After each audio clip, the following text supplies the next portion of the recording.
to our channel. So, before we jump right into it, I just want to give a quick shout out to Benson, who has been posting short form content for the first time in their entire life. Consistently. Consistently. This is what happens when you backlog a month of card opening packs and you finally get to it when the depression doesn't hit. Will I make a full-length video soon? Maybe. But steps. If you didn't hear that, Benson's been doing Pokemon card pack openings. Yeah. And while we were at our local game shop looking for some Pokemon packs, because scalpers are ruining my life, we came across a different kind of pack. And I figured we could open these. Oh, we're starting the episode. Open these. Well, okay. Yeah, because it fits into this theme. Oh, transition from one to the other. We found for $3.99, as you can tell by the pack, Adventures, the trading card game. I thought we could open some before we jump into the fun. Okay, now, as a way to shout out Benson for actually posting things.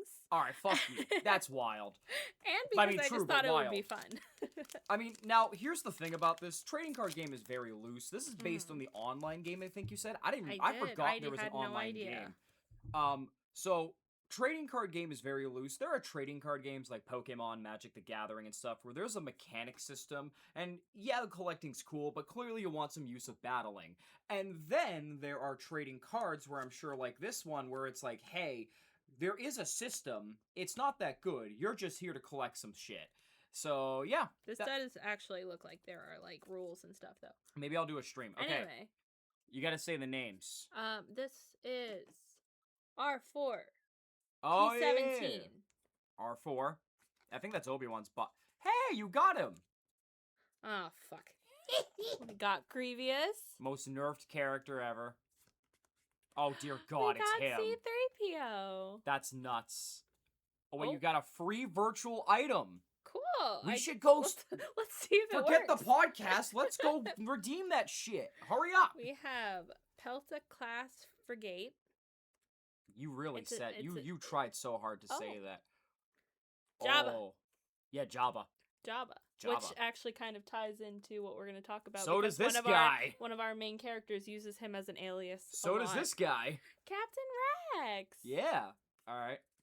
Okay. What is that? And Spirit of the Republic. Oh, scary. Scary. I don't know. We have pack number 2 more packs. Okay. I actually pre-opened these so that I could avoid the You are so smart. humiliation. Okay. Vulture droids. Yep, we got Magna Guard Fighter. I recognize that shape anywhere. We got that's pretty. That's a holo technically. Twilight. It looks like a holo, like it's got the shine. Yeah. Wow. We're pulling rare Star Wars cards in the Big 26. Arc 170 Starfighter, another you are saying kind of the holo. Specific names, and it's so hot. Give me that fucking item. Give me that. Okay. We are redeeming this. Oh, we got Padme. Wonder if this still works. Oh, we got Padme? We got Padme. Senator Amidala. My goat. We got We got the goat. The goat. What is that? Got Droidica. Destroyer Droid. Droidica. Just say the name. Droidica. It says Destroyer Droid. Their nicknames are Droidicas. Oh, I didn't know that. Oh, we got a Battle Droid. Oh, yes. Stupid ass. And that's it for that pack. And that's so I guess there is more than 5 cards in a pack. Interesting. Yeah. Or like the 5 same cards, I should say. That's interesting. Why? Did you think they were all going to be the same? I literally thought it was just going to be the same 5 or 10 cards. I didn't think they'd go, like, hard on this shit. Clone Trooper Locke. Yep. He sure is. Ooh, that one's pretty. That is pretty, Vulture actually. Droid. All right, again. Oh! Got... Who's this? Do I know this person? Let me see that. Do I know I'm pretty sure you do. Well, clearly you know Peppy Bow, because he says, I get power +3 for each of your destroyed bases. This game uses bases, apparently. Okay. Cool. Another virtual Give me item. the fucking item. I can't wait for it to be... We got Obi-Wan Kenobi! Finally, a big main character. Sorry, Republic Gunship. Mm-hmm. Beautiful. So Katana Wen. I say that as if Rex isn't a main character. Who's this? She was a bounty hunter, I'm pretty sure. Oh, was she? Oh, yeah. Okay. Yeah, you know him. I don't know how to say his name, though. Can I say it? Yeah. Give me that. Wolf Yularen. Okay. Come on. If you say so. And that's it. Okay. Okay. I don't know how good anything was. I don't know how good. I mean, some of these looked pretty good. They do look kind of cool. These have like that cool hollow effect. We got Plo Koon, so you know what? Fuck it. We'll take it. And we'll let you know if these virtual items work. I'm trying them next time I'm streaming. We're gonna try this. If they work, I'm gonna tell you what we got. Okay. I can't wait. So, officially, we're saying goodbye to Clone Wars, and we're saying goodbye to, well, I mean, literally and metaphorically. Goodbye to the literal Clone Wars and metaphorically to the show. Because it's on to the next big show, Star Wars Rebels. Yay! Taking place during the... You don't sound so happy. I'm not. Okay. You want to explain Rebels, actually, or should I explain it? If you want. Do you want to? Yeah, so basically we are following a set group of people, a set group of rebellion, of rebels on Lolth. I think that's how I say it right? It's been it's been a while since I've watched, like, sat down. I was watching an episode the other day, and I know how to say it. Everything's fading for me. But, we're on this planet, there's Ezra, who runs into this group of rebels. Give me those fucking foils. We're not an ASMR channel. Sorry, I was trying to Give me those foils. I was trying to clean up. I appreciate it. But we are not an ASMR channel. Unless you want me to explain this like an ASMR channel. Please don't. Okay, thank God. But basically he runs into this cell of rebels, and he ends up being like, cool, I'm a part with you guys now. And they go on all these fun, wacky hijinks with no repercussions whatsoever, and do not pertain to the greater war at hand, and there is no trauma to be found. And also, the sun is a planet. In case you couldn't tell, if you really believe that, I was kidding. There is trauma, and the sun is not a planet, you dumbass. Yeah. So. Yeah. There's no trauma to be found. There's no you weren't, as if you weren't crying when you were watching the series finale today. Shut up. And I ask, are you crying? And you go, no, and you're trying to ignore that and tell me something funny while I see a single tear streaking down your face, quite literally. I was fine. No, you weren't. You're a fucking liar. You're a liar, honey. So, how do you want to tackle this? You don't have as many notes as I thought, because I feel like at some point you gotta toss the notebook aside and, like... I do that a lot with these shows. I don't take as many, like, in-depth notes as I want to. Yeah, well, I mean, the issue is we kind of, like, it depends on how busy we are. And the issue is, and let us know in the comments, I've floated this idea down to not only keep content flowing, but also keep initiative and, like, interest in this. Maybe we should start tackling these shows season by season after Star Wars. Like, a season 1, a season 2, a season 3, and then do, like, the general wrap-up. I don't know. Because there's so much that there's... I feel like certain, like, themes we can do that for. Some series, like, I feel like if we did that for the Clone Wars... That's important, though. The Clone Wars has so many things happening in one season that then tie into later seasons that I feel like we still left a lot out. Yeah. So, I mean, like, stuff like Batman the Brave and the Bold, I don't expect us to do parters for. But, like, stuff that's so story-rich like this, I feel like saving the general wrap-up at the end of the last season and tying that all together is better and keeps and do multiple parts. You know what I mean? Yeah, we'll figure it out. Let us know in the comments if that's something interesting. I think it's a good idea, but, you know, Yeah. I'm the only one that thinks that clearly. No, it's not that I don't think it'd be a good idea. I just think, like, with these shows, like, some seasons have more going on than others. So it's the same with any other It'd be a little, like... It'll be a little hard to do when, like, season 1, like, in this show, for example, season 1 was mainly just, like, more episodic, not as linear, them going on a few different quests and journeys, and then it didn't really become, like, a linear story until season 2 or 3. There's still stuff to talk about, though. Yeah, I guess. I'm just saying, some episodes are going to be longer than others. Kingdom Hearts is longer than most of our movie episodes. It's bound to happen. Just saying. It's not like the people are going to be starved of content. Okay. So, I don't really know how we're going to tackle this. I think we're just going to go with the flow. Oh, dear God. Ugh. So, this show, I have to say, I know you don't like doing that. No, it's also late, and we're going to be here for 3 hours, and it's going to be 2 a.m., and I'm going to want Taco Bell. I genuinely think I don't have a ton to say about this show. Really? Not a ton, not compared to like some other. I'm so intrigued to hear this because there's so much going on. There is a lot going on. I'm not saying that there's not. I'm just saying like I have less to say about this than I did like the Clone Wars or even like Andor. Wow. I'm shocked. This was the show that I was least excited for. Why? Wait, actually, you never told me that. Why? Oh, did I not? No, you never told me that. Why were you not excited? No, I don't know. You didn't know anything about this show. Exactly, but I think that was part of it because, as far as I was concerned, it was a new cast of characters. We didn't really know much about them. It was just a situation where I wasn't sure how I was going to feel because it felt like it was going to be something like completely different, which didn't end up being the case. But this series ended up being like having so many highlights, but also a few lowlights. Okay. Okay. So I think we can probably start with my negatives about this series. Oh, we're just gonna tackle everything. Okay, yeah. Let's do it. Sure. So my negatives about this series came on very, very early. Oh no. In the animation style. Oh, you don't like the animation style? No, it's not that I don't like the animation style. I think I was trying to figure out what I didn't like about it for a solid half a season. I can tell you what it is. I don't really love the animation. I'm not sure what about it I don't like, and I realized that it's with our main character, Ezra. I have the biggest issue with his character design, and again, it took me a while to figure out what it was, and then I realized it's because he doesn't have any dimension to him. And I'm like looking at other characters and I get it. Maybe it's because they're trying to portray that he's young, so they don't want to give him like wrinkles or dimension or anything like that. Because let me tell you something. The last thing we need in this community is some weirdo gushing over a kid. All right? That's fucking weird. We've already had that enough as it is. You can still draw a childlike character and give them dimension without making them over-sexualized. Well, you can, but not with so many communities nowadays, you fucking freaks. Your hard drives need to be checked. Fair.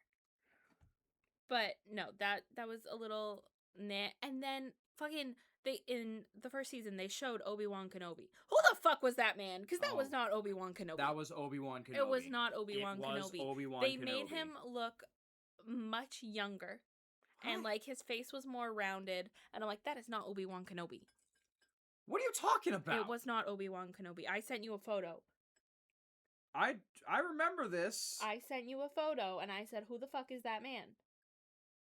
This? That is not Obi-Wan Kenobi. Okay, God forbid they show a couple wrinkles and fucking, you know, it's what is it? Even the wrinkles. That is not Obi-Wan Kenobi. Hush. God forbid they give this man a little life after just surviving being murdered by his own clones, okay? That is not Obi-Wan Kenobi. That is Obi-Wan Kenobi. You just another are thing, picky. Another thing that we're going to talk about, since we're talking about wrinkles. Oh, no. Okay, some of the clones return in this show. Oh, my God.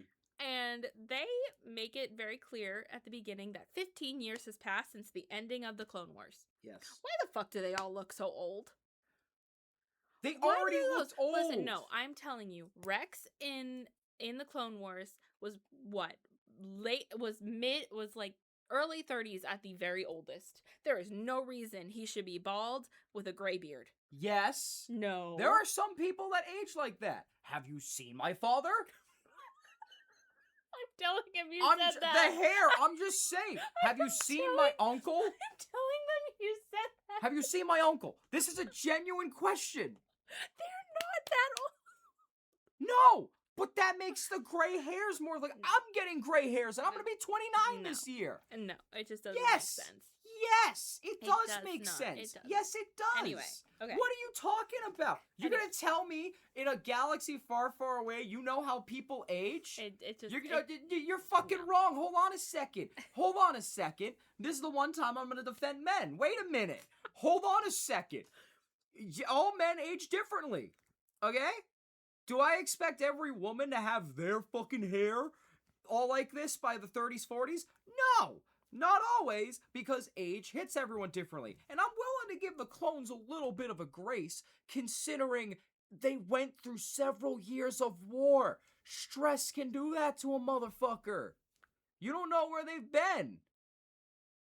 I don't believe it. You are so unbelievable sometimes. I don't believe it. It actually gives me disease. Okay, my next negative, and this is my last negative, but it's also a positive. Okay, and wait. Are you done with the animation style? Yeah. Okay. Actually, fuck you. I'm mad at you now. Wait a minute. No, not because of that. I'm a little mad about that. But I'm mad that you talked about the animation style for the wrong reasons. Why? I thought the biggest complaint is going to be the biggest reason Brian and I don't like the animation style. The lightsabers look like little wooden sticks. Like, it pisses us off. No, They go from general beams of light to fencing sticks. Didn't notice that. They shrunk the dicks. It's like a reverse penis enlargement. They took the fat away from it. Oh my god. They're fencing sticks. I mean, at some point they really are fencing sticks because he's trying to teach. I'm grabbing my Anyway. lightsaber. No, I'm grabbing my lightsaber. Wait, what the fuck were you just about to say? No, he's trying to teach. Oh, I thought you were making an innuendo. No, Sorry, that's my bad. They literally are fencing sticks. Okay, hold on a second. We're not doing this until I get my lightsaber. Okay. You're gonna look me in the eyes, and you're gonna tell me. You're gonna look me in the eyes and tell me that this is like, that's wild. I didn't make them. You didn't? No, clearly not. Clearly not. Okay. Well, now we can move on to my other negative. That's not even really a negative, because I fall for it too. And Benson and I have already had this conversation. Oh yeah. My lightsaber's issue. Stuck. It's stuck in the hole. Oh boy. My issue with shows like this, and like I can't even fault it because it fucking works, is the cameos. Sometimes, if they're not used properly, cameos can just feel like cash grabs. Like you're only inserting this character into this TV show to get that fan reaction. And it sucks because it fucking works. There are so many cameos in this show that you know are only used to get fan attention. Like? Princess Leia, for example. I'm gonna say something about that. Oh? No, continue. Go ahead. Continue your thought. Who else was there? I mean, there are also a couple in here that, like, are needed, so, like, I can't completely fault it, but, like, Leia, Lando, Go ahead. Yeah, there's no one else, is there? No, I don't. Not that I can think of off the top of my head, because there are a couple that are C-3PO and R2-D2? Oh, they're always needed. They're always necessary. It was a better episode than the entirety of Droids. Gonna put that out there. But there are, again, a couple that are needed, like Ahsoka returns, and she's very much tied into the rebellion. And Rex. You already mentioned the clones. Very, very, very needed. And I will argue that even though this character isn't necessary, I liked seeing him in this, and he didn't feel like a cash grab at all. Hondo. Oh, okay. I was gonna ask you to tread very lightly. But also, I don't think he's a cash grab, because who looks at Star Wars and goes, yo, Hondo's my favorite character? Listen, okay. He's become one of my favorite characters. We didn't even talk about time. him in the Clone Wars episode, I'm pretty sure. I don't think we did. And if we did, it was very lightly. But he's See, he's this a is pirate. why we gotta go season by season. We disrespected Hondo. I know. But we were already so busy. We already had so much to talk about. We disrespected Hondo. How dare we? Voiced by the legend Jim Cummings himself. I know, I didn't know that. I'm surprised, because his voice isms for Pete and Tigger would show up quite a bit. I love that. And it was because you were watching an episode with him, and I didn't see the character before I heard him that I remembered, oh yeah, he was in the show, and he is voiced by Jim Cummings, because he had isms that sounded like Tigger and Pete mixed together. It's like Tigger bounced on Pete's stick a little bit, so, because he likes to bounce and all that. Ha ha ha ha. Continue your point, please. No, I think that pretty much was my point. I, again, can acknowledge that sometimes they just use it to use it and to be like, oh, hey, like, remember these guys? But also, like, sometimes it is necessary. You just have to use it correctly and with the right characters. And they used all of them correctly. No, I'm going to argue that. Leia was absolutely necessary. Okay. She was incredibly necessary. Like, she kept the flame going at a young point, but this also shows that the rebellion wasn't the rebellion we know in A New Hope. It was scattered, it was fragmented, and it's pointed out quite a bit that they aren't connected in a way. It's uprisings across the galaxy. Leia was very important, in my opinion, because it shows that she couldn't always be. Her and her father could not always direct the rebellion up front. They had to be in the shadows for the most part and pretend like they were part of like this neutral plan with the Empire. Like the whole episode around her basically had her making this plan, showing her strategy side early on into what we know today, where she had to fake a kidnapping just to get the rebellion some big points and victories. She staged a kidnapping. Like, this is important, and it's an aspect of war that I feel like isn't talked about enough, because not all rebellions and all not resurrections, Jesus Christ. Y'all know the word I'm trying to say. Uprisings, not revolutions is another word. Not all of them are connected.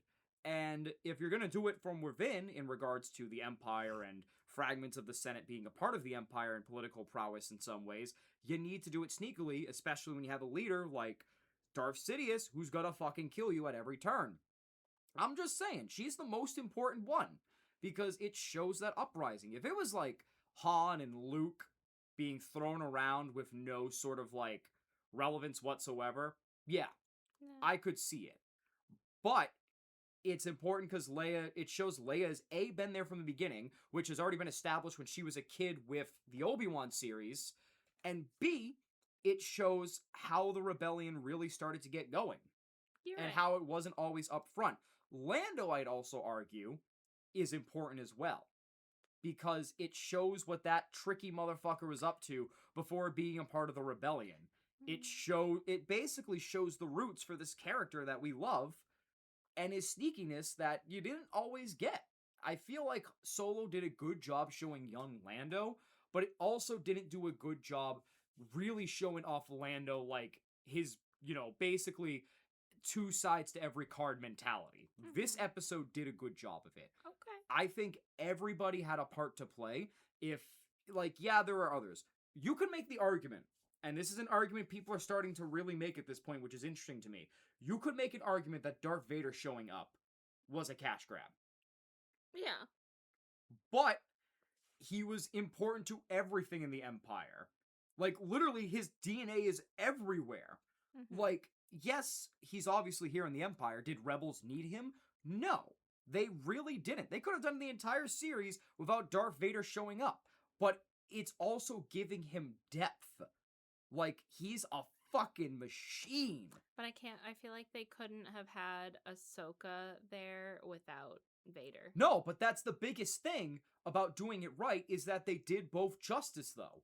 They were smart about it. Okay. But also, you could argue that Ahsoka just goes through these phases of denial, basically, because there's episodes they've gone through trials in the Force and facing their fears and coming to terms with themselves. Ahsoka was one of them, and her biggest fear was realizing that the Sith Lord Darth Vader was indeed her master. Like, you didn't need him throughout the series leading up to the moment where they finally confront and she finally grapples the truth while quite literally dueling him. You could have had him that one time and that was it. No, they used him well. They used everybody well, in my opinion, from Leia to C-3PO and R2-D2, actually, because let me tell you, I don't think, this was early on, I think it was the second episode, I'm pretty sure. I don't think the rebellion would have been as complete or as impactful if Bail Organa did not see the actions of the Ghost Crew, who we haven't talked about still, mind you. Yeah, I know. We're going to talk about them in a minute. The Ghost Crew, through R2's lens. I do not think Bail Organa, with the hopelessness he's definitely felt on and off, especially raising his daughter in these hard times, would keep the faith if he didn't see what was happening on this one planet with this cell of rebels. Like, again, if it was Han, or they threw around specific Jedi as, like, returning from and surviving Order 66, I could see it.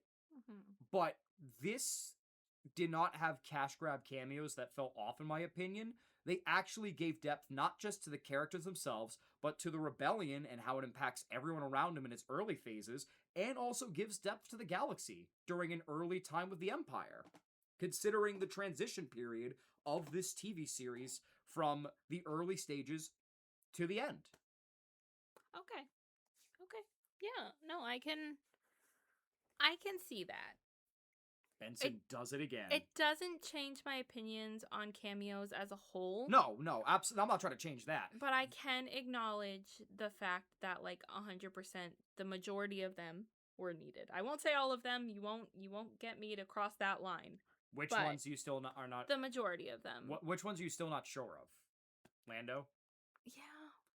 Yeah, I mean, listen, I love Lando. I love Lando as a character. He is the most throwable, I will say. Yeah. But he still serves a purpose. Yeah, but no, I will take your point on Leia, and I have said it before, and I'll say it again. It should have been her. It should have been her, not Luke. Love Luke. It should have been her. Leading the rebellion and being the hero? Yeah. Okay, because I wasn't sure. I'm like, is the first to die the one to train Rey? I was like, where are you going with this? It should have been her to complete the prophecy. Should have been her. Anyway. That's another topic for another day. I'm gonna stop talking before I make some fans really, really mad. You're gonna make Connor mad. Actually, you've already made Connor mad because we all were on the same point about Luke, actually. Love Luke to death, but But... Okay. But now that we've talked about the negatives, everything else I have to say is super positive, and we can start that by saying this has one of my favorite tropes of all time, the found family trope. I do like the animation style, too, just to throw that out there. You do like the animation style? I like it. It took some growing. I think it got better as it went on. Yeah, fair. And also, they gave Ezra some, depth to his character, dimension, a.k.a. they shaved his head. Yeah, yeah. I feel like that changed him. So we've already mentioned Ezra. Ezra is the main character of this story. Yep. He starts off as very kind of Aladdin-ish. He does. He actually looks like Aladdin a little bit. He's a street rat on the street. He doesn't have any parents. Mm-hmm. He's very much by himself. He starts out pretty much stealing to live. Yep. He has no boo, though. There's no monkeys. Yeah, no monkey. There's no monkeys. And he ends up running into this group of rebels, and they end up taking him on. Not by choice at first, I will say. Yeah, not by choice. It was sort of sneaks in there a little bit. He sneaks in during a job and then kind of was like, oopsies. And it's quickly apparent that Ezra has connections to the Force. However, how is that important? Please introduce the rest of our Ghost crew. Because one of the members of these rebels is a Jedi. Kanan.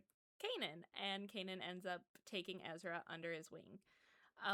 The rest of these rebels are all from very, very different backgrounds. We have Zeb, we have Hera, we have Sabine, and Chopper. And we have Chopper. Is this the droid that's the terrorist the most? He is such a terrorist. Put it this way, at one point there's an episode where Chopper ends up getting compromised, and he's basically being hacked.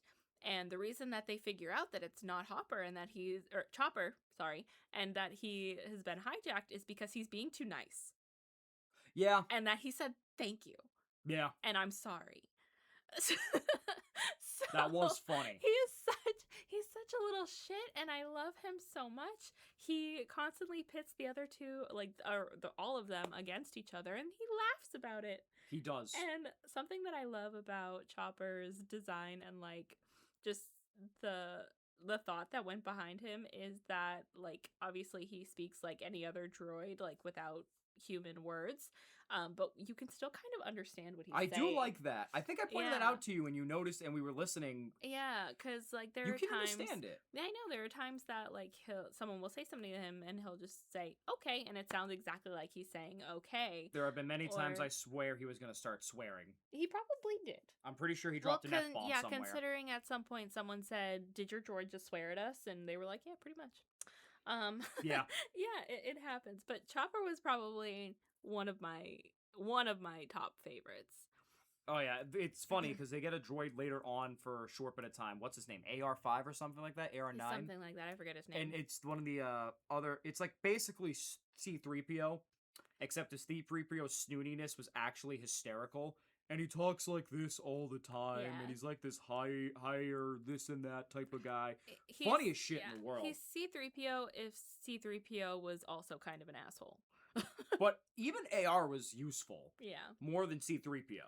Like I love C-3PO, but C-3PO is like very posh. He's very posh. This is posh, but like down to use that posh for chaoticness. Yeah. I respect that about him. Very short-term character. There are other original characters throughout, but we'll get into that with the story, I'm sure. Talk to me more about the ghost characters and why each of them is important. We talked about Kanan. This is what I'm going to bring to you. And introducing these characters. I like this cast because found family, yeah, whatever. I like that trope, yada yada.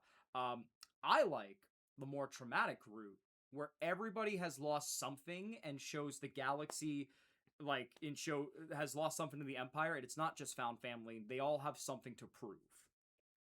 Did you read my notes? No. Okay, because I have something to say about that. I am such a smart wizard. Okay, so Hera is kind of a love interest for Kanan. Pick a card. I'm on a magic streak. Pick a card.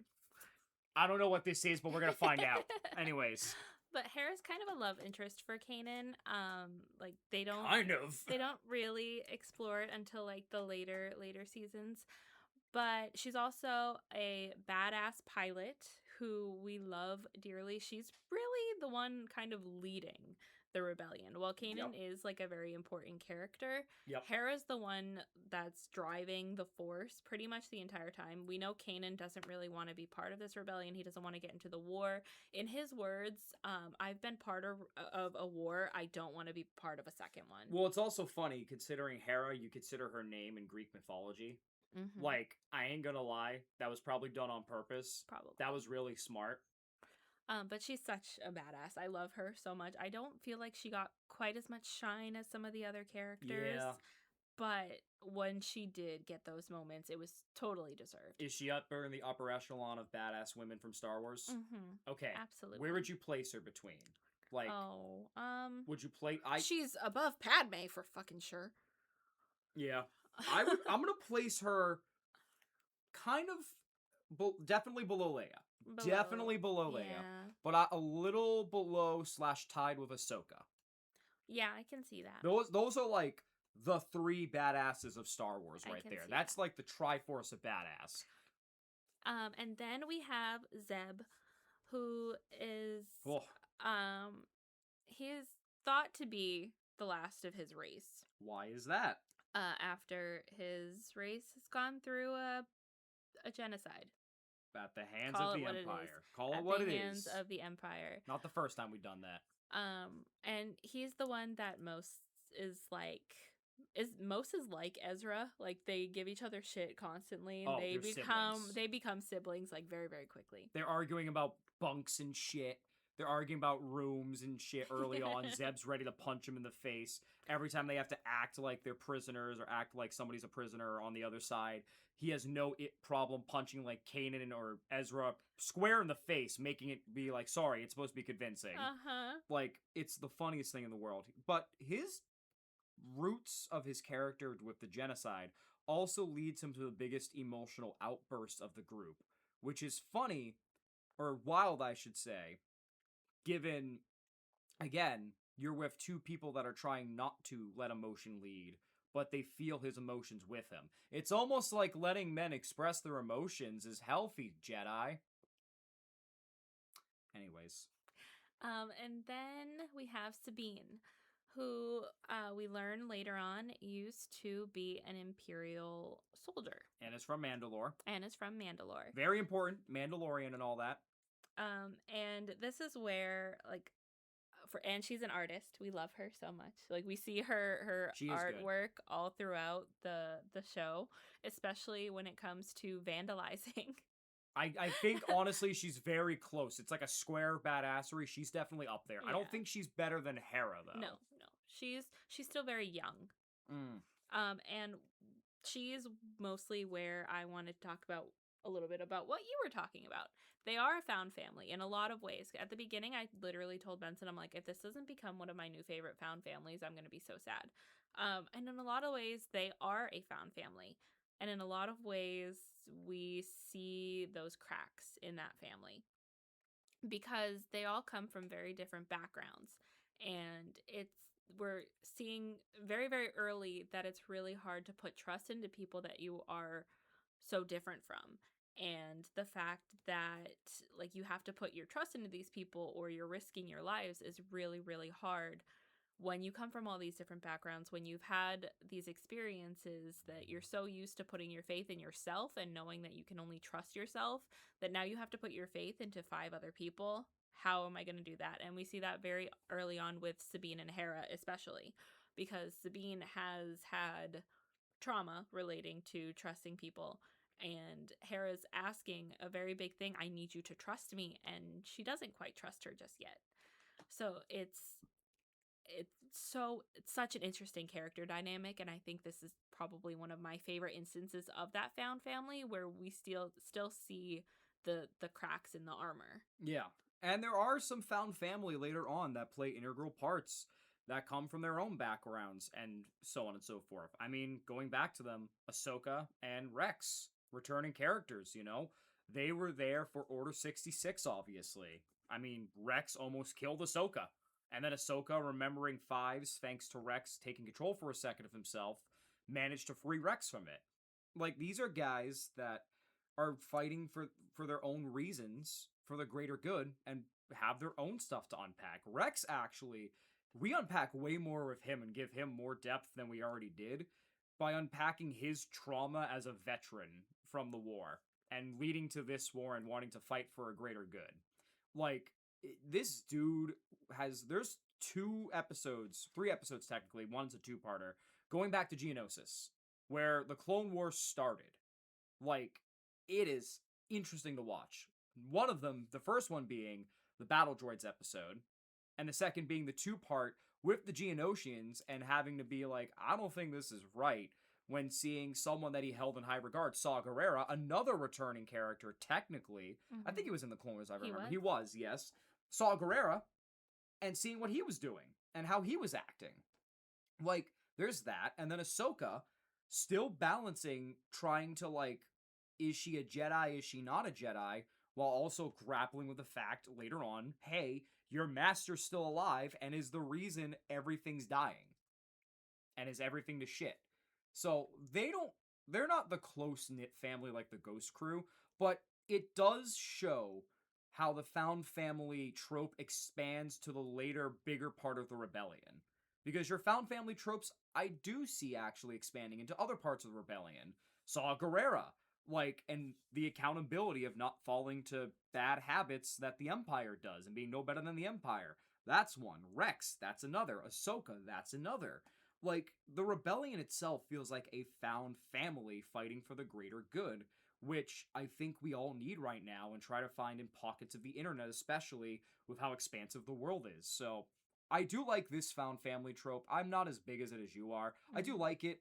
I just think it's not always done well. But I feel like adding what I love about bringing different traumas to the table to, like, come together and fight, combined with your found family and then expanding it to a greater thing in the rebellion, makes it great, in my opinion. This might be my favorite instance of found family, tied with Guardians of the Galaxy. Mm-hmm. So, yeah. Yeah, no, I agree with that. I think it's a different take, but it's definitely one of the better done. Which is interesting, because it's a grittier take later on in the series, not so much in the beginning, because you tied on it at most. It kind of lures you in. Not like the Clone Wars where right away you're thrust into everything big. This felt like a, oh my goodness, you know, here's our wacky hijinks episode of the day. Like Zeb and Ezra are fighting. You gotta go off the ship and you're not allowed back on because Mom said so unless you bring back a rare fruit. It doesn't even do that for halfway through the season. Halfway through the season, it drops that episodic facade and it goes, "Ha, made you look. Here's a dead Jedi that we used to prank you." Yeah. So I did. That was wild to me. I was like, because I don't think I liked the series at first. I dropped it for a little bit because of that. Because I was like, we're going from Clone Wars to this, really? Mm-hmm. And then like we got to the later episodes, and I'm like, oh fuck, I dropped it too soon. Yeah. But I don't know if I'm getting ahead of myself. But I do love this Ghost Crew. What do you feel about this Ghost Crew? Who was your favorite? Who had the most development? What did you feel going through the emotions with the Ghost Crew? Because this is a set crew compared to like jump like main crew in Clone Wars and then going back and forth between moving pieces. Yeah, the Clone Wars was more of like a broad show of like everybody involved. This is just more solidified into the Rebels. This cell specifically again. Yeah, and I think part of the reason I wasn't as excited for this is because I didn't feel like really any connection to the Rebels before this. I mean, obviously we watched Rogue One and everything, but even that, if you watch that episode, wasn't my favorite movie. Boo! I know. I'm sorry. It's up there at least. Yeah.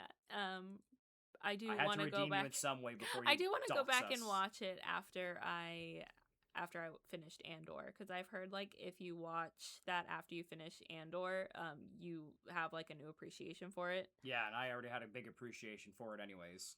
But yeah, that's fair, I guess. Ugh. But what was the question? How did you feel about this Ghost Crew? Who was your favorite? How did you feel about this solidified cast compared to the broader brush of the Clone Wars? What'd you think?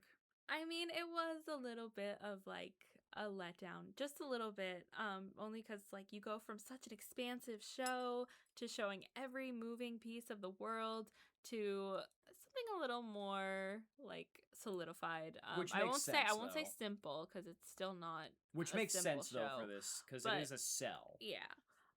But I enjoyed every single character. It did take me a little bit to get into. Not a bad thing at all, but I think because like that first season is really just more episodic tales of like how they get into the rebellion, and then the last 2 seasons are more like in season 2 being that in between, it feels like. Yeah. Like getting into the rebellion, and we actually see them fighting the war. So it takes a minute to get into. As far as who's my favorite, I feel like everyone kind of took turns being my favorite. Wow. At one time or another. I feel like I love Chopper. No shock there. Who would have thought? Chopper. The short blonde menace likes the short menacing droid. Who would have thought? But I also loved Zeb and like his character. I knew you liked Zeb a lot.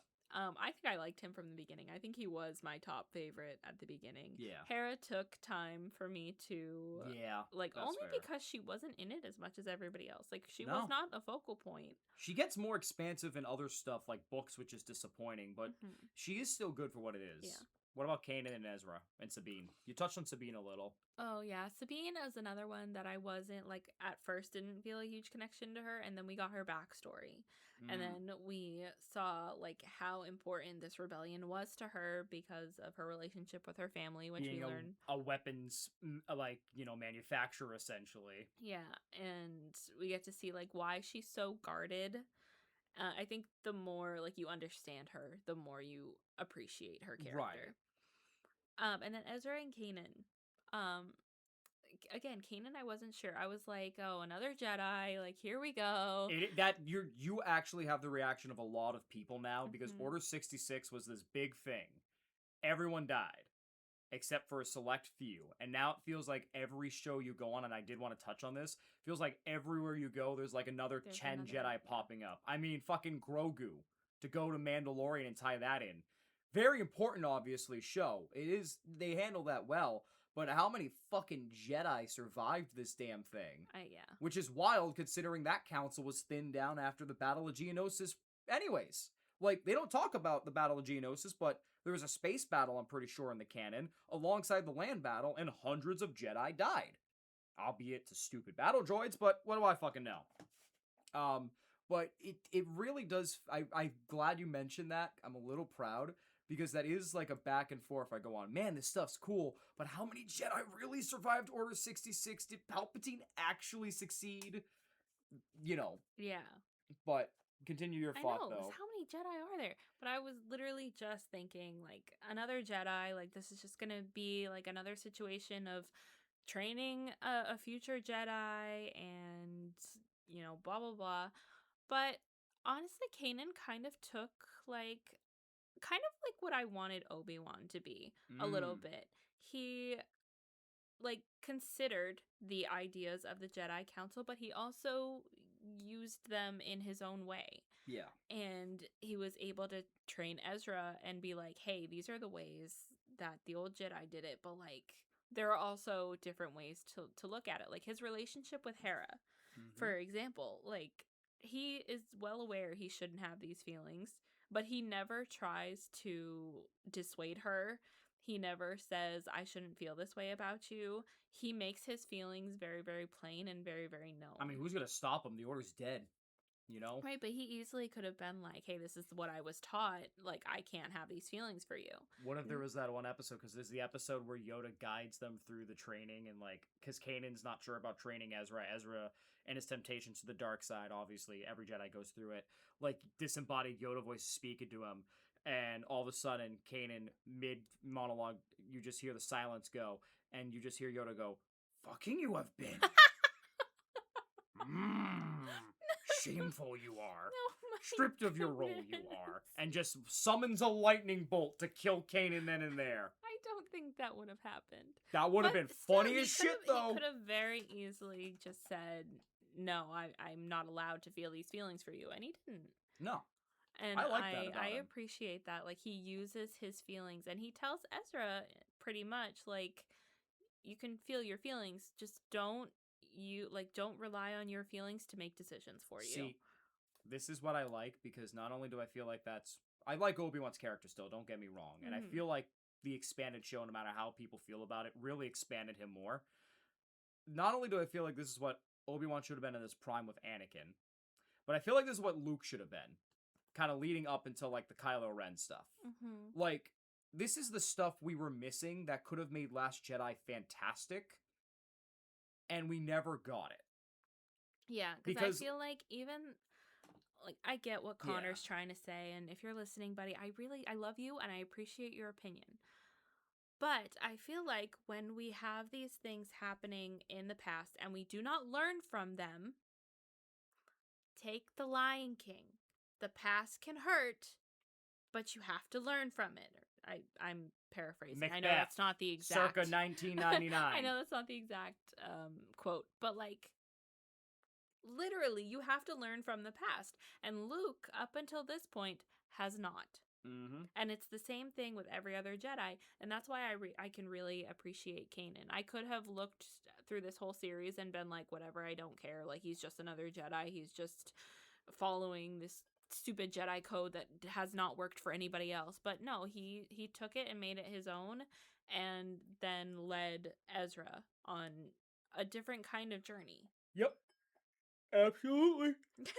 You getting sleepy? Yeah, a little. But I agree, though. But yeah, I feel like we've talked about the what majority about Ezra? of the character. Oh yeah. You talked about, you know, his actual dimensions in regards to like how he was created as a character. You never talked about him. Ezra is okay. I like him as a character. I think, like I said, he has those Aladdin vibes, which I really, really love. Mm-hmm. And he just has this kind of charm and charisma that like gets him in trouble and gets him out of trouble. Yeah.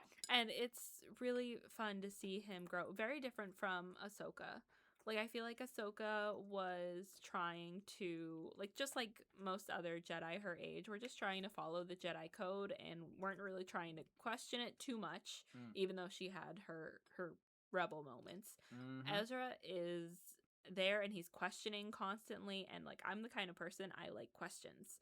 So if like I'm training to do something, if I'm learning how to do a new thing and I'm confused, or if like I see something that I think needs to be challenged, I will go and ask those questions. And I like that Ezra does that as well, because Kanan's trying to teach him from a very old book. And obviously with him being a new generation, he's like, yeah, but, like, what about this? What about this? What about this? Because he never grew up at the temple at all. Ahsoka did at least a little bit. Mm-hmm. You know what I mean? He didn't have that. No. He's coming from a completely new background. Exactly. And I like that a lot. Ezra as a character, he's so fun. And, like, I think he brings, like, that kind of hope and whimsy to this crew. Like, and I mean, obviously without him, the plot wouldn't have continued. But I am really glad, like, this is the cast of characters that he got paired up with. Yeah. It made sense. They all clashed and all cooperated in the easiest ways possible, which is great because then those ideals really push and challenge each other and others. I mean, a lot of battles aren't just battles in this show. I feel like the battles in combat in this is good, but it's not grand scale like the Clone Wars. Agreed. You agree with that? Yeah.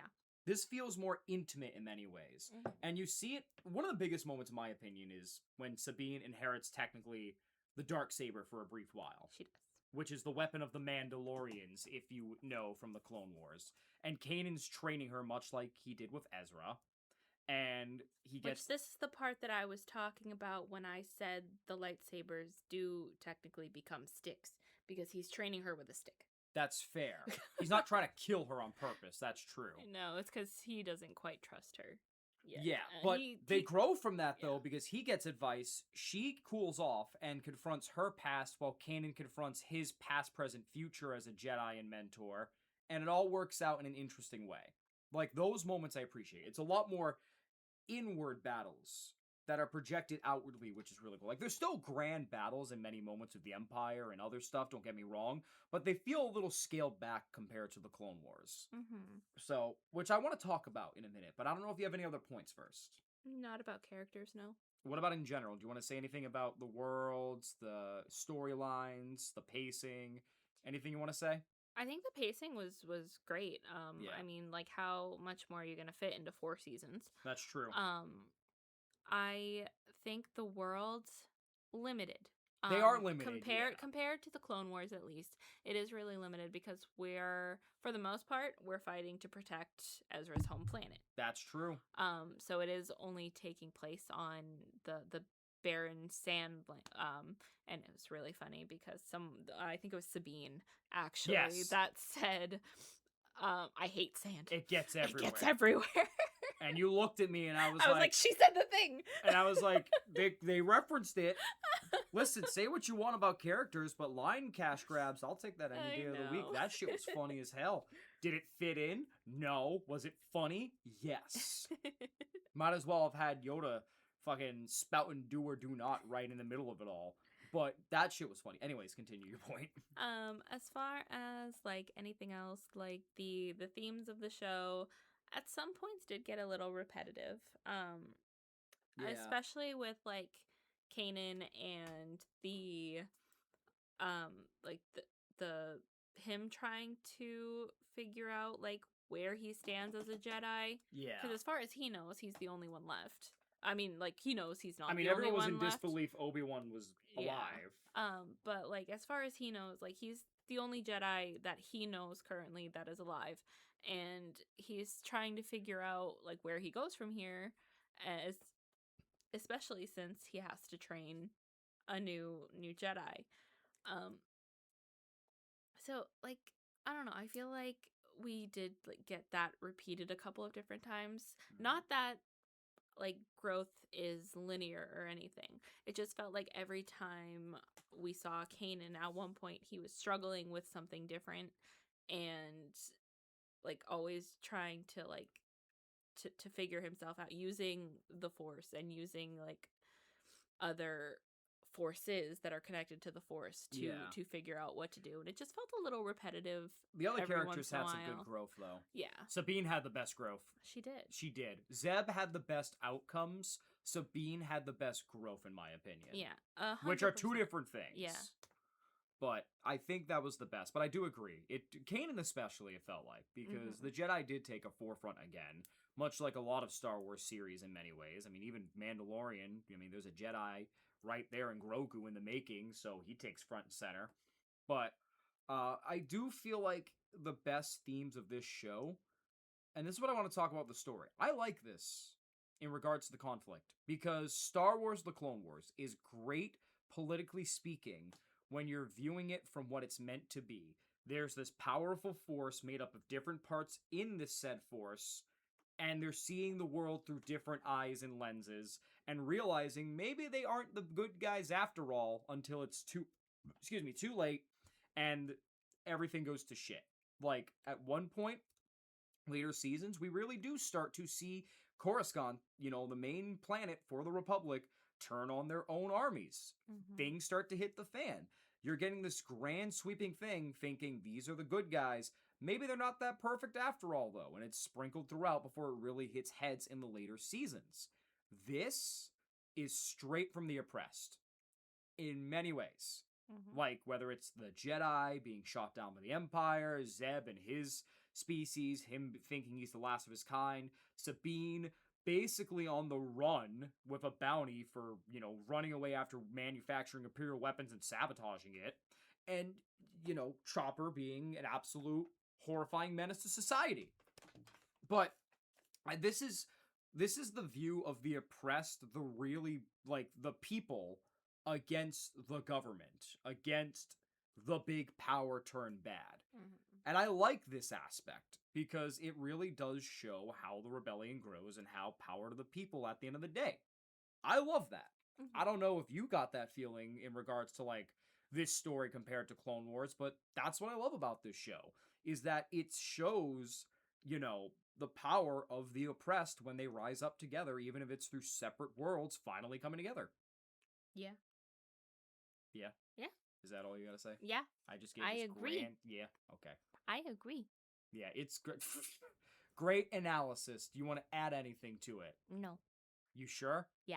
What about Callus?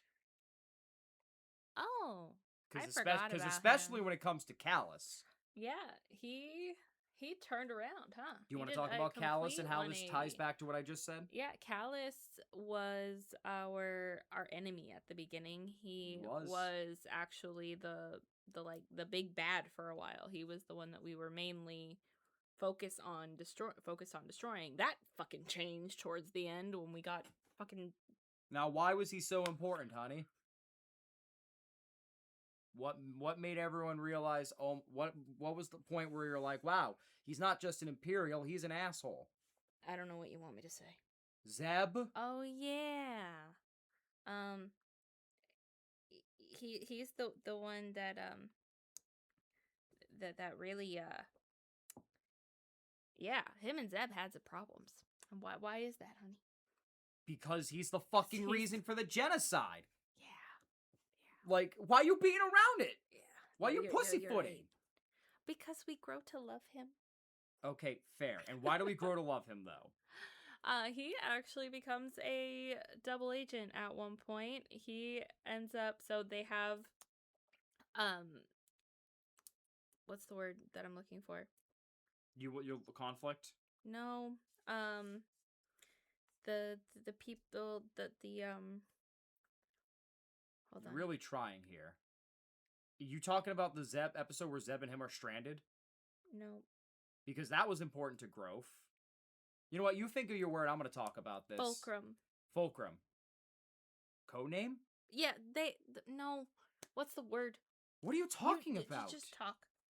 So basically what she's missing that's more important than some stupid codename is the fact that Zeb and I almost said Fulcrum, and, Callus both get stranded together, and they bond through, basically, survive and bond on this frozen moon, basically by their shared powers as warriors they see. And it's through this that Callus kind of learns about the rebellion and learns about Zeb and his people and how Zeb survived and starts to realize, hey, I was blindly following orders for the Emperor. Maybe I should not be a piece of shit and following the Empire. So, this leads Callus to have a change of heart and essentially work as a spy, feeding information to the rebellion until he's inevitably caught. Basically, with the Empire's seriousness and how they handle things, he was going to get killed, executed for treason, but they free him, and he's a genuine part of the rebellion, which really pushes things forward in the rebellion's favor in many ways, in my opinion. Like, that is a huge part of this war, and this show, is that we see somebody open their eyes on the wrong side of history, obviously, and go, hey, I'm on the wrong side of history. Which doesn't happen very often. No, it doesn't. And this is a great instance, because this man was actively participating in a genocide of people, and then kind of realized, what did I do? And realized I can't fix what I did before, but I'm gonna make things right now. Which is important because it turns out in some episodes, Zeb is not the last of his species, and he basically bleeds Callus in the finale, leads Callus and is like, yo, you didn't kill everybody after all. April Fools, but you're one of us because of how cool you are and how you turn things around. Fucking huge. If more people went on the journey like Callus did, Palestine would be free right now. You know, we wouldn't have issues in Ukraine. We wouldn't have issues in the Congo. Like, literally, I feel like so many things would be done right now, and it would be the easiest thing in the world. And it pisses me off. Informants is the word that I was looking for, by the way.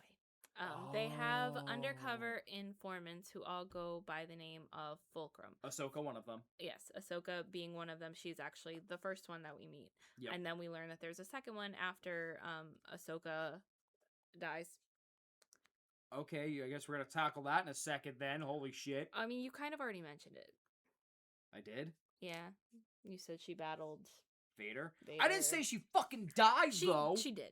She fucking died. Okay. Anyway, but after she passes, we learn that there's a new Fulcrum and a new one that's communicating with this team anyway. Yep. And we learn that it's Callus. Yep. And it's of course, a better betrayal than Hux. Of course, like, the rebels don't believe it at first. Ezra's like, absolutely not. Zeb's like, what the fuck are you talking about? There is no way you are. And then he uses the code phrase, and they end up working together for the rest of the series. Again, incredible how his heart changed. I know. I love it. Yeah, I wish more people were like that. And it's ultimately because he sees that they are the good guys, and they are willing, like, hey, you might be a fucking asshole. I'm still gonna save your ass. And he can't fix what he did in the past, which was a very bad no-no, but he can make it right in the future. And I think that's pretty good. You know, like, you can't undo the mistakes of the past. You can't undo absolutely putting civilizations and species to the brink. But you can stop while there's time, and while no one will respect you fully, you can basically earn the respect of those you've wronged by fixing things here and now and committing to it, which is the biggest thing people fall short on. And he does. And I think that's fucking awesome. Okay. So after Callus no longer becomes our enemy, there's a new big bad that's a million times fucking worse than Callus has ever been. He is one step below Palpatine.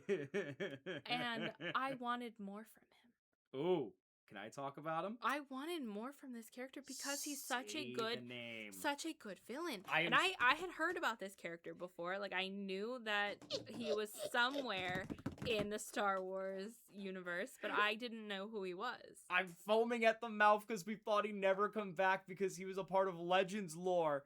And then they took down the Legends lore. He fucking came back, all right. Say his fucking name. I'm so excited. Thrawn. Thrawn. I'm gonna have fucking fingerprints on my I arm. am so sorry. I'm excited. He's one of the best villains. I hate it. He is a strategic mastermind. I hate the strategic fucking villains. I hate them. Because they're good villains. There's a reason he is Grand Admiral and not just Admiral like Tarkin. This dude, for those that don't know, Grand Admiral Thrawn in the Legends lore, similar to the Rebels lore, is one of the greatest strategic masterminds of the Empire. And he led the Empire basically to so many victories with his iron fist and his strategies and his depth that a lot of the Empire's success could be attuned to him. Not really Darth Vader at times, Thrawn. And it is incredible. And his biggest role and appearance was in a book series, a trilogy, where after the fall of the Empire, he is one of the survivors, and he almost single-handedly does what Kylo Ren wishes he did in 3 movies. In 3 books, he pushes everything to the brink and earns it, and almost basically brings the Empire back again. He's a fucking genius, and I hate him and I love him for it. Like, that man is cold-blooded. You want to talk about Darth Vader being cold-blooded, obviously? There are 2 different cold-bloodeds. Darth Vader is a machine cold-blooded where he will fuck your shit up and tell you to have a nice day while doing it. And he will basically punch your lights out. Thrawn will let you worm and squirm while you're injured, bat you back, and be like, again, and just let you rot for the rest of time until eventually you've had enough and die. Vader will at least put you out of your misery and, as we saw in Obi-Wan, display you as a trophy. This man will absolutely fuck your shit up and make you suffer over a decade because you stole his cookie. Just saying. No, literally. And, like, say what you want about the Star Wars universe. Say that some movies are shit. You can say some TV shows are shit. You can say you stopped after a certain point and that you'll never go back because blah, blah, blah, blah, blah. What you can't say is this franchise doesn't have good villains. And I was so worried after hearing he was back. I was so worried that they were going to fuck him up. They didn't. No. Fantastic. Utterly fantastic. Go ahead, honey. Walk me through your thoughts some more. I hated him every fucking minute. And he's actually the reason that we got, he's a big reason that we got a huge character death. You want to say? Just bite the Band-Aid off? So we get two major character I won't say like they're the only deaths, but we get two major character deaths in this show. One of them being Ahsoka. However, something happens later on where Ezra is able to bring her back without repercussion. Okay, a little horse shit, but also, like, I get it. Yeah. And we also didn't really see her die, so we didn't even get, like, confirmation that she actually Wasn't she the shadow limping in the back of the episode after the battle with Vader? I don't know. Because I don't know if we ever got confirmation she, like, lived. So I would assume that we didn't get confirmation that she lived because, like, we don't see her at any other point in the rebellion. And I feel like with Ahsoka, she wouldn't have just laid in a corner. No. And, like, stayed hidden. There was that shadow that was limping. I forget if it was her or not. It's been a while. I don't think so because the way... Okay, so Ezra's in the temple and he sees all of these, like, portals to the past. Mm-hmm. And he sees Ahsoka and Vader fighting. And he's able to pull her out of there. So I assume she did die. And that he was able to pull her out. Unless the shadow limping was her surviving because of Ezra. Because they did get separated, remember? That is also fair. So they teased it from the beginning. They never showed the how. Yeah. I do wish it was better than forced time travel bullshit. Like, I get it.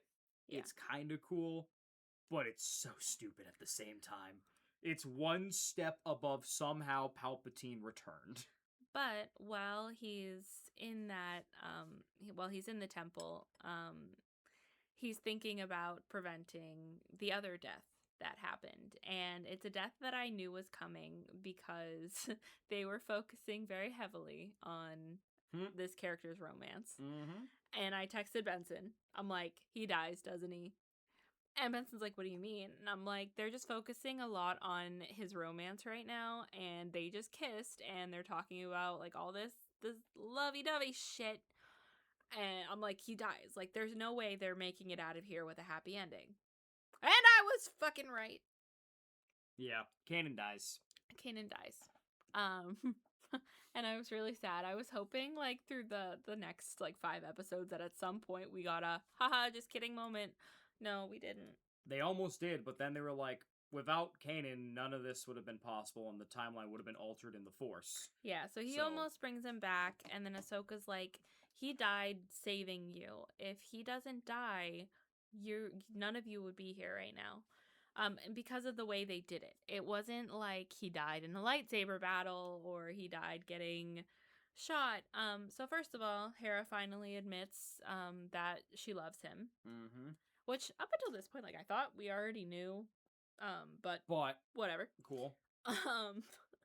But she finally admits that she loves him, and the one thing that I'm mad about this scene is that he didn't get to say, I love you back.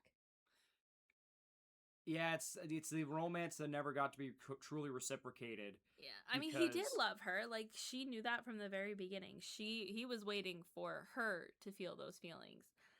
And it's not like Leia and Han or Padme and Anakin where they got to exchange their I love yous, which makes this bittersweet. Yeah. But yeah. But so technically it wasn't even Thrawn that caused this, but he's like a big part of it. It was actually, what's her name? I forget her name now. Oh my goodness. Like Price? Yes, I'm General pretty sure. Price or something. Yes. She is like their Oh, that bitch. She shoots down Goblin nose. their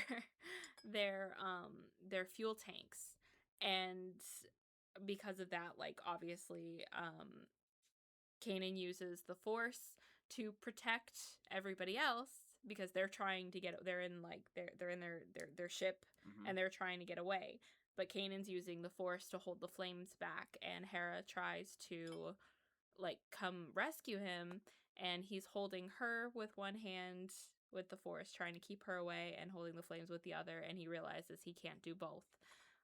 So in order to save them, he takes his hand away from the fire and pushes Hera and the ship away, while the flames engulf him. How'd that feel? Fucking awful. I would have felt better seeing him get stabbed with a lightsaber. Wow. Shit. That is, A, it's such an awful way to go. B, there's no coming back from that. There's no coming back from As that. if being stabbed by a lightsaber is any better could come back from. You could have, like, he could have saved him at that point. Force healing is a thing. Never mind. He could have saved him at that point. Okay. You can't save somebody from being burned alive. Yeah. Anakin could say about that. It sucks. I saw it coming, but seeing Sabine break down is when I started crying, because A, I knew it was coming, so I had a minute to prepare myself. I didn't prepare myself for Sabine crying, and if Sabine's crying when she's one of the more stoic characters, you know someone fucked up. Yeah. I mean, how about the trauma of everyone in general? I mean, Sabine facing her, like, after going back to Mandalore, essentially, and her family dying. Oops. But they didn't. Except they didn't. Except they didn't. Yeah, I thought they did, and I was very fucking upset you were about that. pissed. But no, off. they ended up, because she was able to warn them, they ended up surviving. Yep. But, like, the idea that they could have died. Like, Mandalore is so crucial everything, and it's amazing. Mm-hmm. But, like, fuck, was that whole arc interesting to see her go back. That trauma. But, like, it all leads to Thrawn. And then it sure fucking does. He was a genius, though. I mean, even Fulcrum, he was like, nah, I know who Fulcrum is. And he put everything together. And he's like, you know what? I'm going to let him do his thing. Mm-hmm. He knew. I mean, this dude also is a pro in battle. Don't let him sitting back giving commands fool you. There are many training sequences where he's taken down huge assassin droids in hand-to-hand combat as fun training. Yeah. I fucking hate him. I know. And what was his fate? Space whales. Space whales. Space whales. It's fucking hilarious. That was another character introduced. Bendu. Bendu read his prophecy for him and told him, you're going to die by a million hands, which led to the ending because Ezra said, we're going down together, and hyperspaced Thrawn into space whales. Mm-hmm. And that's where the series also left off, by the way. We don't know where Ezra is. Sabine and Ahsoka are looking. We know where everybody else ended off. That was cute. Before Kanan passed away. Hera, fucked her. He got Hera pregnant. And so Hera is single mom. A single mom, and she is traveling and fighting alongside everyone else with her son. Yep. Zeb and great father. Great mother, I mean. Sorry. Zeb and Callus, we've already discussed, have gone to be with Zeb's people. And Sabine and Ahsoka are looking for Ezra. And that's where we left off. That's the end. We don't even know if Thrawn's dead, technically, at the end of the series. We just know they jumped to hyperspace. No, because if there's a chance that Ezra is alive, which Sabine is pretty sure he is, then obviously there's a chance that Thrawn is alive. How'd that ending feel, by the way? Bittersweet? So bittersweet. Yeah, I don't love open-ended endings. I think it worked for this case because, like, I don't know. It's better to me to know, like, to think that there's some kind of hope than to say, like, oh, Ezra's dead and that's the end of it. So, like, it's a bittersweet ending because, like, mostly everybody got their happy ending, and there's still a chance that Ezra's okay. Yep. Than to get, like, the sad ending of, oh, he's dead, that's it. We also didn't talk about other characters that are important to the Force in this and how they expanded the world, but I mentioned Bendu as a name.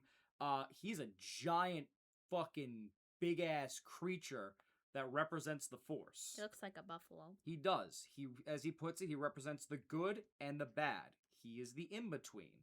He is, canonically at this point, I think one of the strongest Force users in existence. I think a lot of fans agree on. Mm-hmm. For good reason. Yoda had to learn how to bring lightning down from somewhere, and this guy brought in a storm to scare the Empire and rebels off his planet.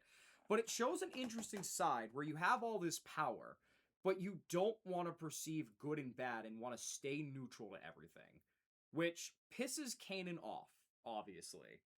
And, like, he basically mediates a lot of the Force relationship between Kanan and Ezra, but he also shows how you have all this power and you're staying neutral is just not completely possible at all. Mm-hmm. I mean, technically, he didn't stay neutral at the end because at the end he did read Thrawn's prophecy before he became one with the Force, so he broke his own rule.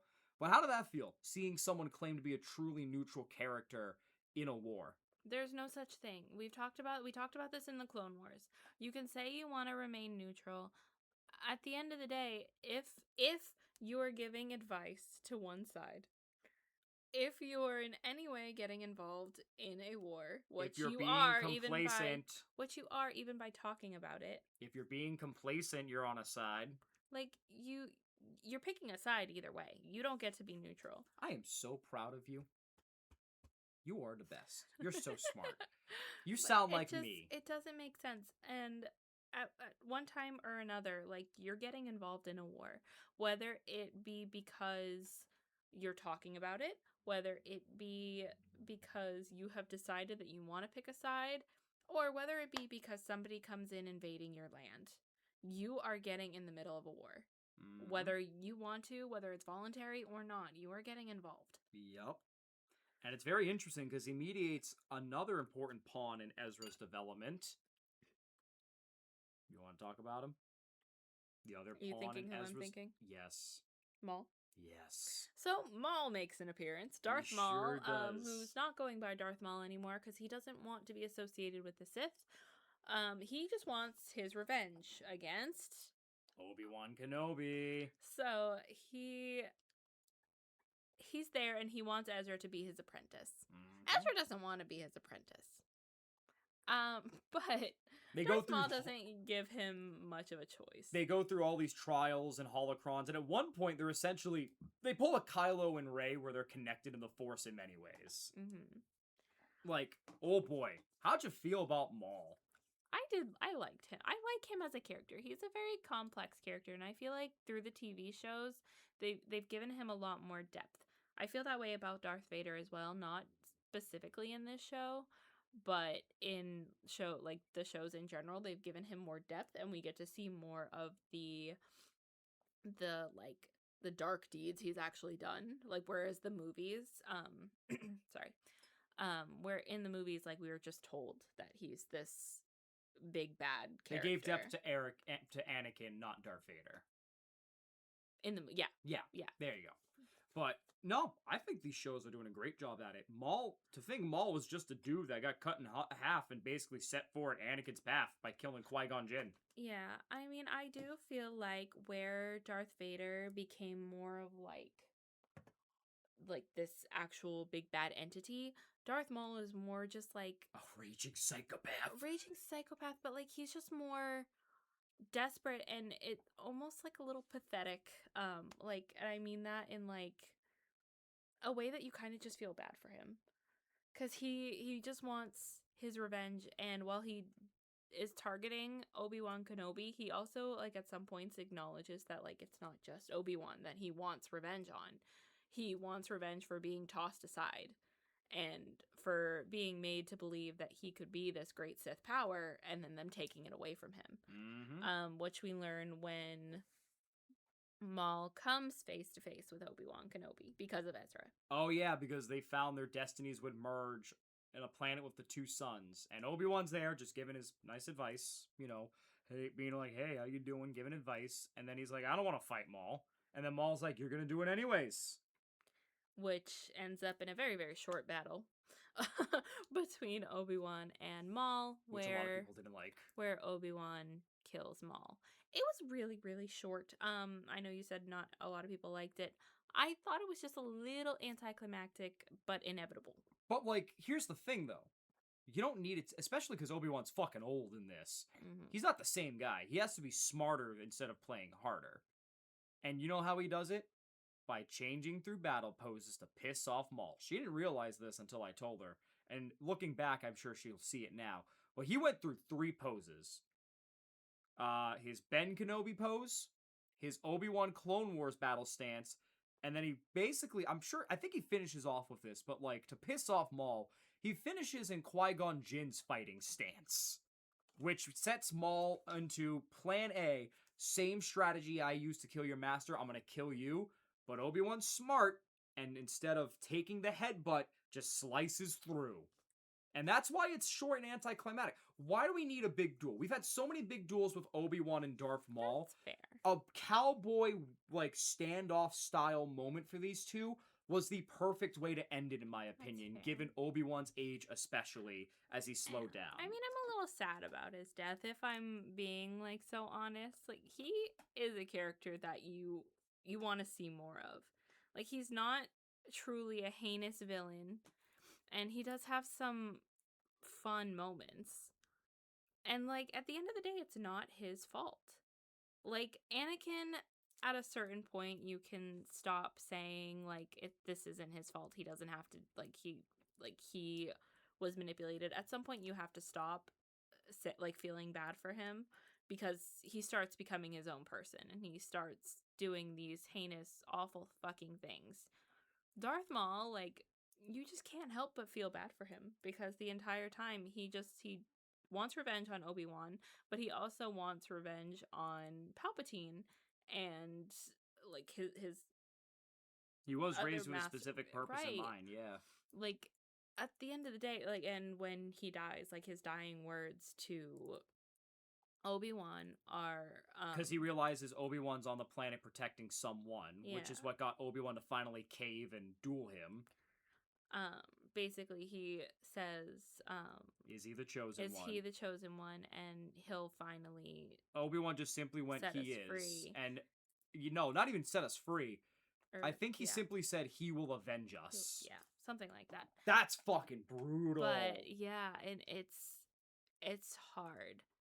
Because with him, you see what you could have gotten. A little bit more of what you could have gotten from Anakin if he no, if he had a little bit more, what's the word I'm looking for? Redemption. Yeah, I guess. Time. If he felt more worse about his actions than he did, because Anakin just doubles down on everything that he's done up until this point. The only time we see him wobble, even a little bit, is in the movies when he's fighting Luke. Before that, it's nothing. Yeah, he doubled down quite a bit, but it does add a lot of complexity to Maul. Remorse, that's the word. There it is. You're stumbling this episode. I know, it's because it's so late. Go and home, I've been you're drunk. I know, I've been awake for a long time. Oh, boo. But anything else you want to add? No, I think that pretty much I'm gonna covers. add my favorite tidbit to why Rex looks the way he does. Oh boy. It actually gives him, in the ending it says he participated in the Battle of Endor with Hera, right? This is an actual still. This wasn't added on later from Return of the Jedi. This is an actual still from Return of the Jedi. Does that look familiar to you? Oh, Jesus. They gave a random Christ. dude fucking death. Oh my god. That's Rex. Oh my god. They gave a random fucking dude. They looked at him and said, "That's gonna be what Rex looks like when he grows up." Oh, another thing that fucking sucks about this show, speaking of the clones, seeing the stormtroopers in this fucking hurts. Yeah. It fucking hurts. As if it didn't already when Obi-Wan passed by that abandoned clone trooper that's a homeless veteran. That's wild commentary, USA. But why does it hurt? Because none of them want to do this. Like, at the end, like, they were friends, and it's not that they were, like, being double agents and playing them the whole time. No, it's because there's literally a chip in them telling them to fight. Yeah, it's not like later on with the First Order where it's made up of mainly volunteers, especially. Like, that's fair. I'm so sad. My other favorite part about all this, fuck, it's already gone for me, actually, I think. I was gonna say something. I forget now. See, you're doing the same thing. Well, now you're getting my head, okay? My bad. But no, going back. Oh no, wait, I remember now. Battle droids. That episode, that was wild. Like this, we're gonna see who's the best. Like these battle droids survive shutdown protocol and all that, and are surviving as a squad. And they're like, we're gonna pit you clones against us, and we're gonna see who's the best. And then they realize after Rex gives the speech, I'm pretty sure, Kanan or Rex, one of the two. It's Rex. But basically, Rex is like, neither of us won. We both lost to the grander idea of the Empire. And the droid, in his infinite wisdom of stupidity, goes, oh, fuck. No, it was Ezra that gave that speech. Oh, Ezra did, yes. Rex is the one that said, like, you have to let him fight this out his way. Like, he's not going to give up. He's still in war mode. And after they battle, which Rex, exactly. And after they battle their way, and they realize that the only reason that that the rebels were winning is because the droids are lower on intelligence. No, the scheme. Ammo, right? Like they're lower on supplies, and Ezra's like, technically, neither of you won. The only reason, like, why did the war end? Because the Empire rose. Neither of you won, and neither of you will win this time. And they all kind of look at each other like, that was holy Rex's fuck, big you're epiphany. right. I think that was the biggest development for Rex, who still had that PTSD of the Clone Wars in him in some way. But like that episode ended because it did something that the Clone Wars couldn't. It got these two forces to actually work together against a greater evil. Because I think Ezra said it best, or Rex said it, or somebody said it. I think it was Ezra again.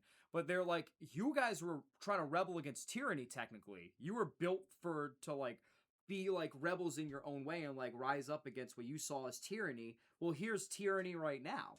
And it does show a lot, actually, about combining for the greater good. And it goes back to the greater idea of different lifestyles and different things and people fighting together against the greater good, also known as the government.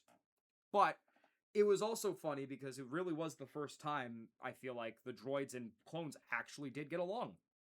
We got a lot of, like, Count Dooku having to work with Obi-Wan and Anakin, and even though they didn't get along, they worked together. This is the first big time. That was huge. Yeah, I mean, both pawns in their own way. Yeah, and it really like made them all stand back and think, what exactly are we fighting for here? Because like you grow up thinking like you're fighting for the better side, only to learn that like you're a pawn in everything that's going on, because the people that are causing this war, the people that are telling you what to do, are 10 steps ahead of you, and they only care about winning power from themselves. I mean, the only difference between these two was quite literally one was made of bolts and wires, and the other had a beating heart. That's the only difference, and that was a lot of good commentary, because you could replace those bolts with another beating heart and call it another nation, and it basically mimics what we're doing now. Yeah. So yeah, a lot of interesting concepts in this that are told from a different POV, which I love. It shows a different part of the politics that lead up into the main Star Wars that we know. And I think it handled it very well, and even though it definitely wasn't as serious as Clone Wars in tone a lot of the time, still handled it very maturely. Do you agree with that? I do. It was a great show, and it had a lot to say. And it genuinely had some great moments. The battles, still not as climatic as Clone Wars, but depth and characterization, it's pretty equal in my opinion. Albeit a slight edge depending on the arc and the times going either way, but there's a lot to love about both at the end of the day, in my opinion. And I think Rebels is a fantastic show in its regard that did find its footing past the initial... We didn't even talk about the Inquisitors. Past the initial Inquisitors arcs. Those guys were great. There's a lot to go into in all these series. But we're limited on time. Okay? We really aren't. The only thing that's limiting us is being human. And needing to rest. We spent a long time on Star Wars.